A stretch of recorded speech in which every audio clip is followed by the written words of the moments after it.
Magandang gabi mga kababayan, narito po ang result summary ngayong araw ng Lunes, March 30.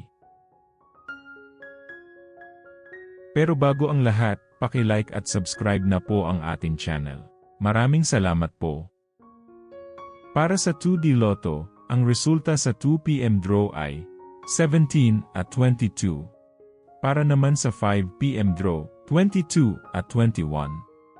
At para sa 9 PM draw ay 24 at 8 in exact order.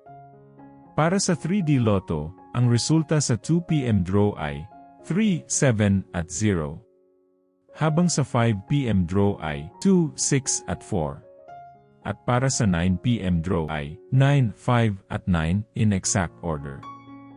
Para sa 4D Lotto, ang winning combination ay 3, 6, 7 at 7. Para sa last 3, 6, 7 at 7. At para sa last 2, 7 at 7 in exact order. Para sa Mega Lotto 645, ang ating winning combination, 3, 27, 24, 7, 43 at 13 in any order. Maaari nyo pong i-pause ang ating video para makita at ma-check ng mas mabuti ang resulta at inyong mga ticket. Check nyo na din po ang consolation prize sa ibaba.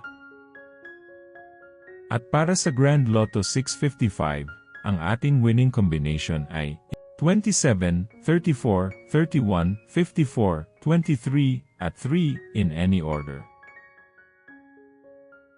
Muli, maaari nyo pong i-pause ang ating video para sa pag-check ng inyong mga ticket at panalo. Narito po ang draw schedule at jackpot estimate para bukas. Congratulations po sa lahat ng nanalo. Kita-kita po ulit tayo bukas. Maraming salamat po sa panunood.